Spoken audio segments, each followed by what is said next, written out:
Iniciando este período da tarde, temos a palestra As Ações do Comitê do Rio Paranapanema frente à crise hídrica na bacia hidrográfica. Representando a Paranapanema, temos a satisfação de convidar a engenheira Soraya Modaeli para fazer a apresentação. Por gentileza, engenheira. Obrigada, Ivan. Bom, boa tarde a todos. Fica aqui o convite, quem pudesse chegar mais perto, nós vamos falar um pouquinho de um tema que muitos comitês estão vivendo, que é a crise hídrica, e eu vou falar um pouco da experiência do Comitê do Paranapanema no enfrentamento dessa crise. Vou contar com o apoio do SAMEC, que é do IAT, Instituto Água e Terra do Paraná, e também do Emílio, que está aqui, que é o assessor técnico do Paranapanema, são representantes aí dos órgãos gestores no estado de São Paulo. Então, vamos lá. Aguardar a nossa apresentação para não fugir do roteiro.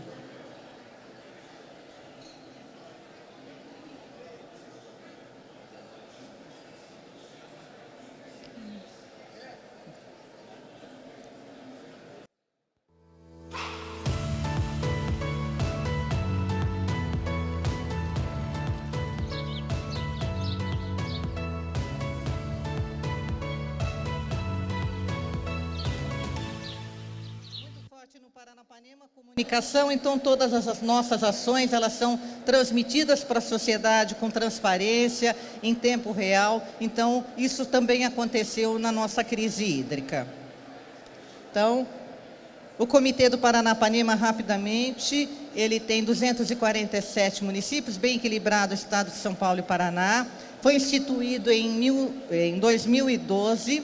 É um rio de domínio da União. Nós temos 3 comitês afluentes na vertente paulista e 3 comitês vertentes do Paraná, sendo que o Comitê do Paranapanema, ele é um comitê de integração, portanto, o rio Paranapanema, ele não divide, mas ele une o estado de São Paulo ao estado do Paraná. As finalidades do comitê, como todos nós sabemos, é promover e articular a gestão de recursos hídricos, também apoiar e promover a gestão compartilhada com todos os setores. Temos a competência, como os comitês aqui também, nos estados, de promover e debater questões relacionadas a recursos hídricos, arbitrar como primeira instância nos conflitos e implementar os instrumentos de gestão. Nós temos na bacia do Paranapanema 11 reservatórios. Eu vou falar especificamente aqui dos reservatórios que têm variação de nível, que é os reservatórios de Jurumirim, Capivara e, Chavantes.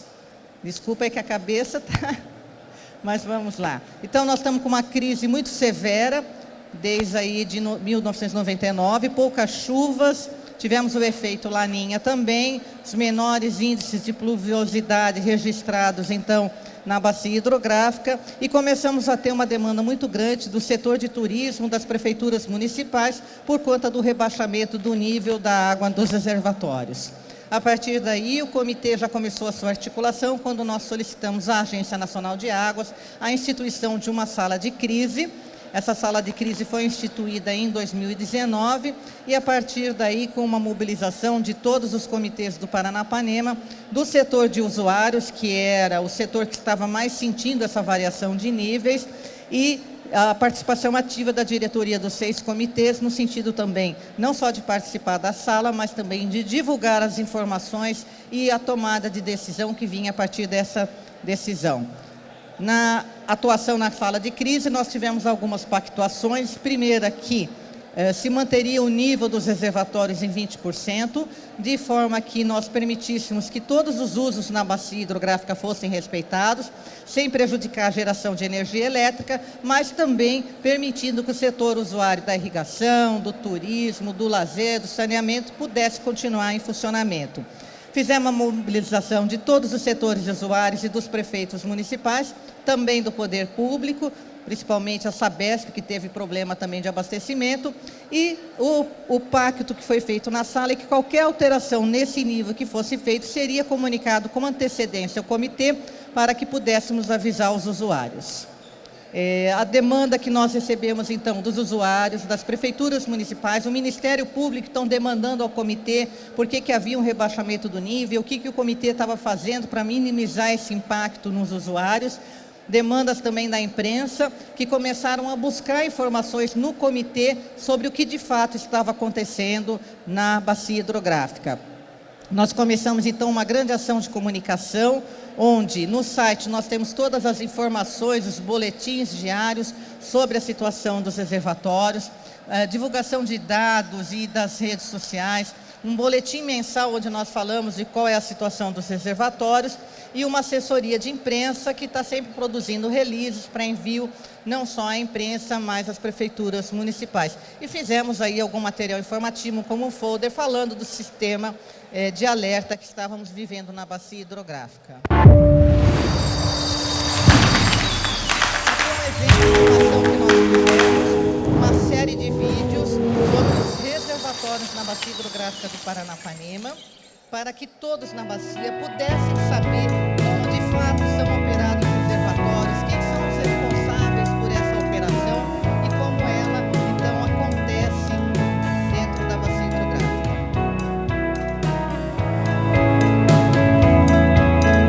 São 6 vídeos, eles estão na nossa página do YouTube. Sejam bem-vindos à primeira série de reportagens do Comitê da Bacia Hidrográfica do Rio Paranapanema.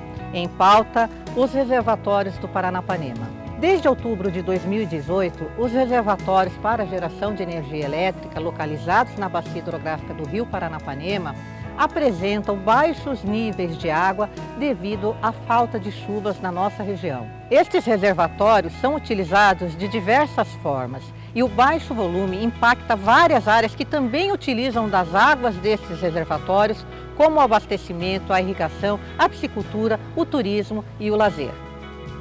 Quando falamos em geração de energia, temos o Sistema Interligado Nacional, cujo Paranapanema faz parte. Portanto, todas as ações aqui refletem e são reflexo de toda uma cadeia do sistema elétrico do país. Essa série pretende mostrar de forma didática como esses reservatórios funcionam, como os órgãos ambientais estão enfrentando a crise e quais as ações que o Comitê do Paranapanema vem desenvolvendo. Os vídeos serão postados diariamente em nossas redes sociais. Para começar, é importante saber que a bacia hidrográfica do Rio Paranapanema abrange 247 municípios no estado de São Paulo e Paraná. Mais de 4 milhões de pessoas utilizam de alguma maneira as águas do Rio Paranapanema ou dos seus afluentes.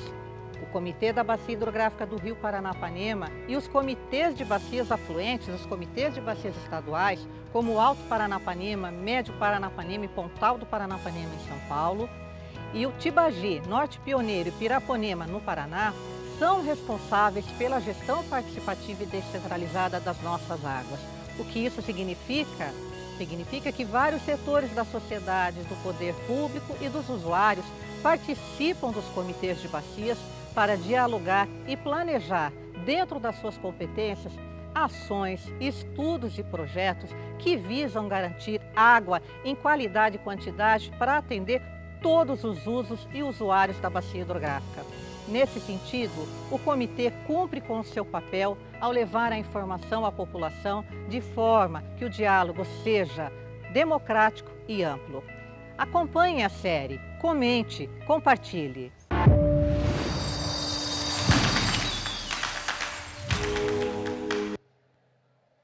Fica o convite para que vocês acompanhem os outros vídeos da série, onde nós vamos falar sobre o funcionamento desses reservatórios. Fizemos também um trabalho de capacitação para apresentação nos plenários dos 7 comitês sobre a questão dos reservatórios, do funcionamento desses reservatórios. Reunião específica com os prefeitos municipais que estavam muito aflitos, principalmente por conta da questão do turismo. Fizemos um webinar sobre a gestão dos reservatórios na bacia hidrográfica, um webinar com os comitês interestaduais para trocar experiência, aqueles comitês que já tinham passado de alguma forma pela crise, e um diálogo e troca de experiências sobre o papel do comitê frente à crise hídrica. Nós fizemos também com o setor usuário específico uma realização de rodas de diálogo, realização de encontros setoriais, onde nós tiramos representantes desses setores para compor, então, um grupo de trabalho GT Reservatórios, que foi criado no âmbito do comitê, para dar suporte às decisões do comitê e ao posicionamento do comitê, num grupo de trabalho Paranapanema criado no âmbito da ANA. Esse GT Reservatórios, ele tinha representantes de todos os setores usuários, trouxe um diagnóstico coletivo dos problemas, análise de critérios e condicionantes de operação nos reservatórios, a definição do posicionamento do comitê com os órgãos gestores, então foi um trabalho conjunto, e por fim aprovamos um relatório técnico consensuado que foi encaminhado para a Agência Nacional de Águas e Saneamento Básico. Fizemos também um levantamento técnico das outorgas, dos usuários, das modelagens existentes sobre o comportamento dos reservatórios, e o nosso plano integrado, quando nós verificamos, poucas ações falavam sobre a crise hídrica, fizemos, então, em 2021, o início da revisão do primeiro ciclo, onde foram incluídas ações específicas aí de segurança hídrica. O Paranapanema também, então, com essa inserção, tem aí a previsão de algumas ações que visam minimizar esses impactos. Então, as considerações gerais do posicionamento do comitê, reconhecendo a crise, mas a gente gostaria que todos os usos e usuários fossem respeitados e fosse dividido os ônus aí dessa crise. A nossa proposta era manter um nível de 20% do nível dos reservatórios e que o posicionamento do comitê, então, fosse respeitado. Bom, as regras operativas, então, aí a grande demanda também, né, do comitê à ANA, que fossem definidas regras operativas para a operação desses reservatórios no momento de crise. E aí eu vou pedir para o SAMEC nos dar um apoio aqui, compartilhando a apresentação, para falar um pouco para vocês dessas regras operativas. Aqui para a direita, né? Tá. Boa noite a todos. Então, dando continuidade a respeito dessa atuação que foi muito interessante da Bacia do Paranapanema, eu vou agora complementar as informações que a Soraya deu, no sentido de ver o resultado de todos esses 3 anos de discussões que foram realizadas. A Soraya apresentou que desde 2019 foram instaladas as salas de crise, aí foi 2019, 20, 21, e agora nós estamos numa situação de ter algum regramento nessa questão da operação. As etapas para a definição de condições operativas, o que aconteceu? Nós temos os levantamentos de dados, informações a respeito da bacia hidrográfica de seus usuários, diálogo junto aos órgãos gestores competentes e usuários da água, criação de uma proposta de resolução que define condições operativas, diálogo junto às instituições envolvidas sobre a proposta de resolução que define as condições operativas, relatório final, a aprovação desse relatório pela diretoria colegiada da ANA, a consulta pública, que se encerrou agora recentemente, e uma vez compilada todas as contribuições na resolução, que define as condições operativas que são necessárias para a edição dessa resolução. E, por fim, uma aprovação da resolução pela diretoria colegiada da ANA. Como vocês sabem, a mobilização do comitê para a consulta pública foi um trabalho que envolveu todo um trabalho de transparência de todo esse processo que foi feito ao longo desses 3 anos. Para vocês terem uma ideia, a reunião definir estratégias com os usuários, o acompanhamento tanto o acompanhamento dessa consulta pública. Tivemos também uma divulgação da consulta em toda a bacia, através de várias maneiras de divulgação, e a divulgação do posicionamento do comitê.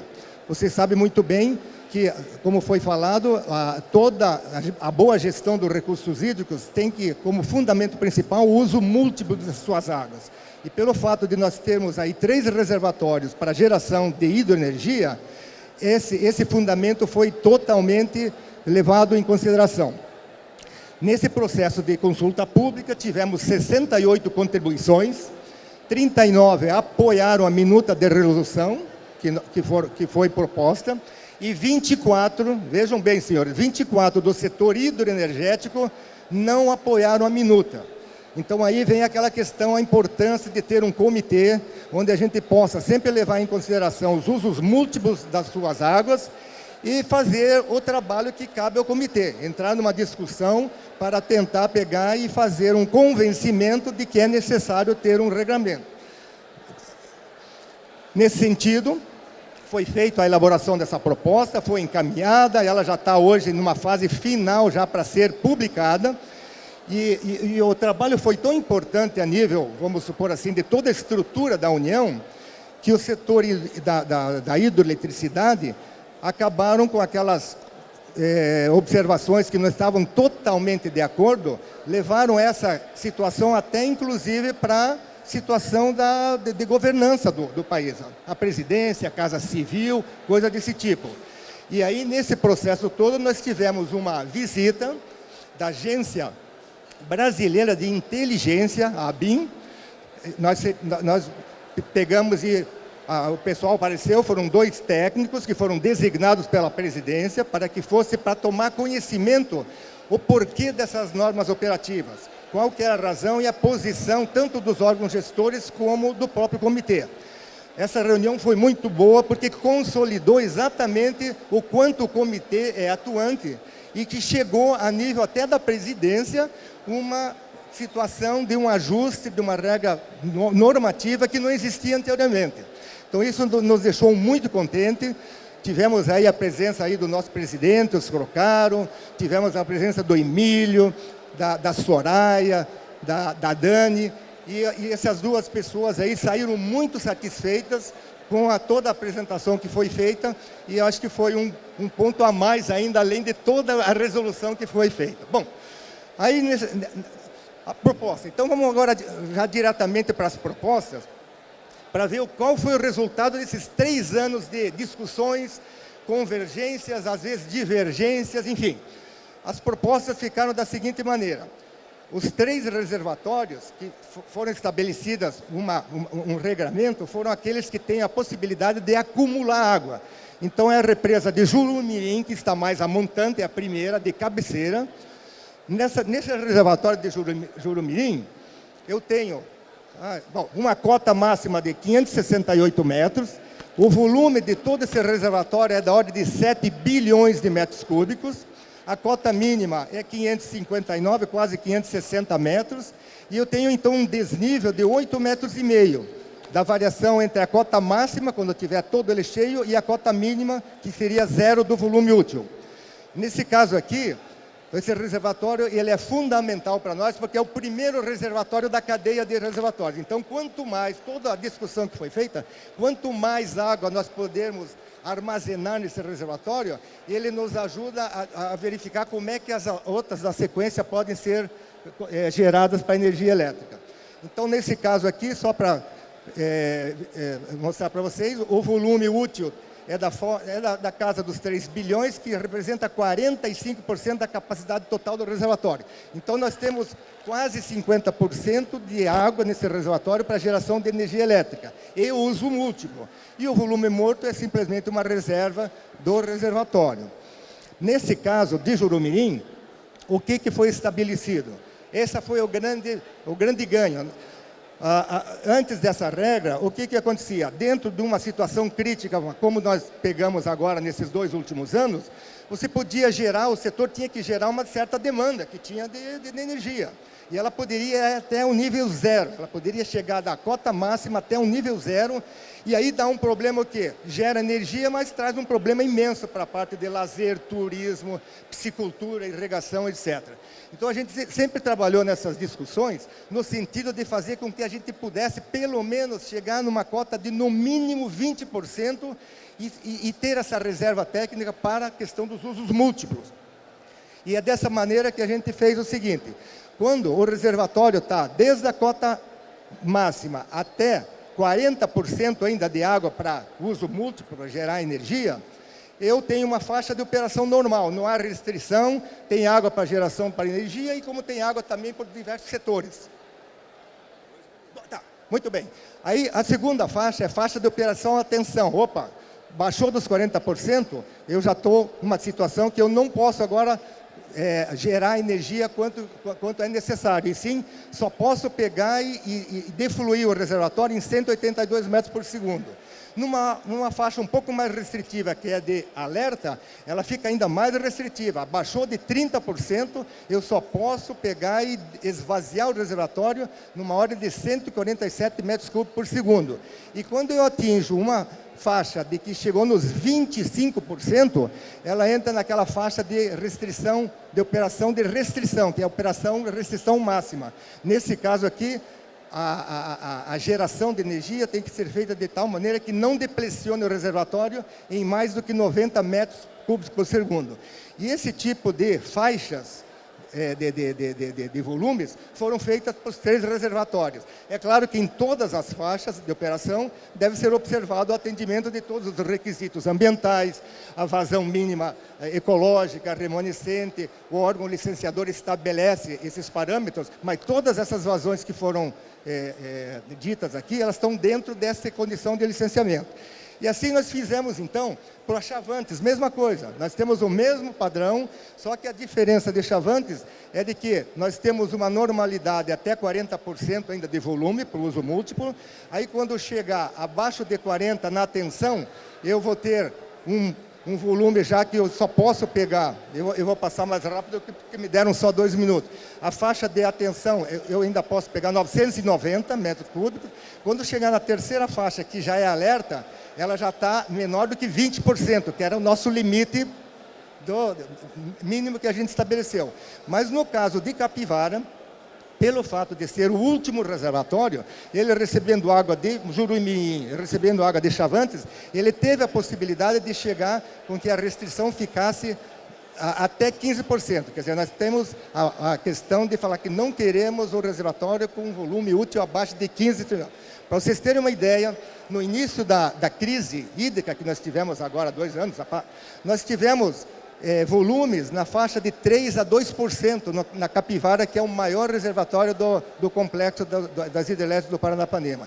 Então, com isso, a gente foi estabelecendo as regras e, ao mesmo tempo que foi sendo estabelecidas as regras, já foi sendo operadas essas vazões máximas ao longo do tempo e nós conseguimos realmente, hoje, por exemplo, nós estamos com faixa, mesmo não tendo chovido muito, mas alguma coisa, na faixa de 50% a 60%.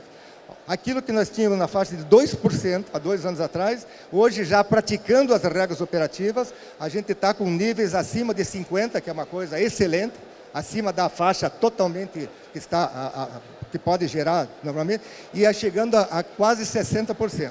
E a gente está muito, vamos supor assim, não só...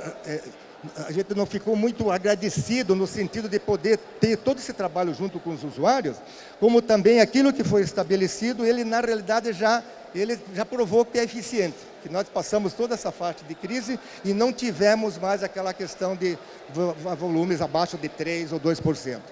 Eu acho que era esse o fechamento da questão que a gente tinha para falar para vocês. E aí a gente agradece muito a atenção de vocês e a gente gostaria só de pegar aqui, fechar com uma questão que a gente ouviu hoje ali no auditório, que o pessoal falou exatamente isso. Olha, na questão da escassez, nós temos que ter medidas preventivas, nós temos que se antecipar a uma crise hídrica. Então, vocês que estiveram lá, tinha lá o botão, eu tenho problema de escassez, eu tenho problema de fragilidade, eu tenho problema de falta de chuva e tudo mais. E, na realidade, tem o botão vermelho que fala assim, ó, aqui tem, então, aperte o botão vermelho que nós estamos na crise hídrica. Na realidade, isso daqui nos antecipou para que nós não tenhamos que apertar aquele botão de crise hídrica, porque a gente já está fazendo umas regras operativas para não chegar a esse ponto. Muito obrigado a todos.